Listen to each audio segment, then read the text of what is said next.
Okay, here we are on the eve of Pesach. What will it be? Burning chametz, destroying chametz. You've done it all.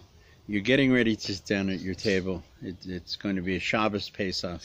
Very special, combining Shabbos and Pesach together. The love and the beauty of Pesach, the striving for freedom, all that Pesach gives us, the creation of the nation, all the memories, the destruction of the superpower of the generation of Egypt when God went through Egypt, destroying the idols and preserving the Jewish people, passing over their houses. By the way, a note. We always talk about the blood on the doors of the Jewish people so that God would pass over their homes. Right? What we don't talk about is that the blood was not on the outside. It was on the inside of their homes. It wasn't so God would know where the Jews were and where the Egyptians were. God is God.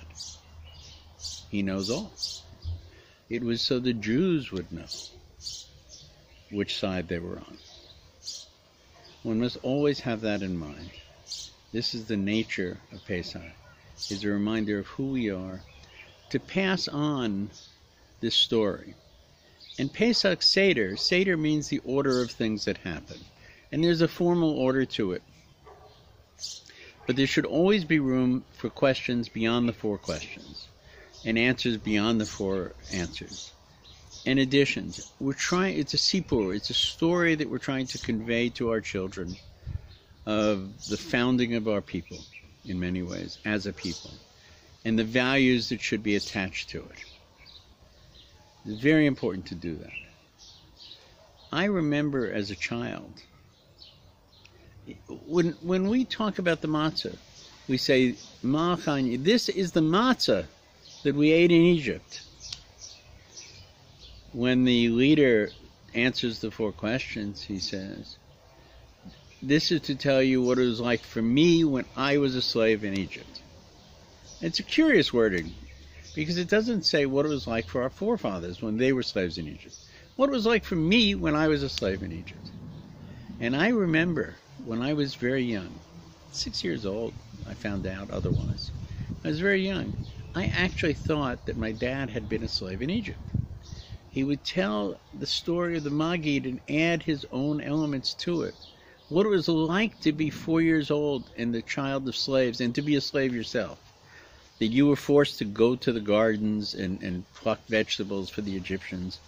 That you never really saw your mother and father during daylight hours, that your father was beaten because he didn't work fast enough. Your mother was enslaved, and it was a horrible situation for her as well. And then there was the rumor, we're a Levite family, then there was the rumor that Aaron, the leader of our nation and the leader of our tribe, his brother Moses was coming back to free us. And it was exciting. Moshe will come and we will leave. And so it was told to me. And I had this image of my father kind of dirty with mud on his legs and knees and clothes and sleeping on the floor or a hard thing. It was awful. But the pleasure of the leaving, the exit from Egypt, was so wonderful.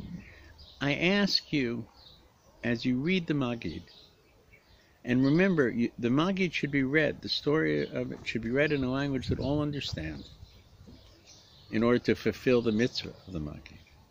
I ask you this year to go out of your way to make sure that not just the literal text is read, but beyond that, the story is told. That the values of emunah, the values of brotherhood, the values of kindness and charity, the values of belief, and standing for something greater than oneself. I ask that all those things be included, because they go a long way to answering the question of why we're still here, why the Jewish people are here. It comes back to what we talked about 3 weeks ago. Our mission as a nation and our mission as individuals. Pesach calls out to us to be free and to struggle for the freedom and the rights of others. It doesn't mean lying down in front of our enemies and saying, we care so much about you, that you should kill us, but it does mean that injustice is something we as a people must struggle against. That just as God is the judge of all the world, so it is that we should support the idea of justice. Wishing you a Pesach Sameach, be well, have a great Pesach, a great Seder, pass on all these things to the next generation.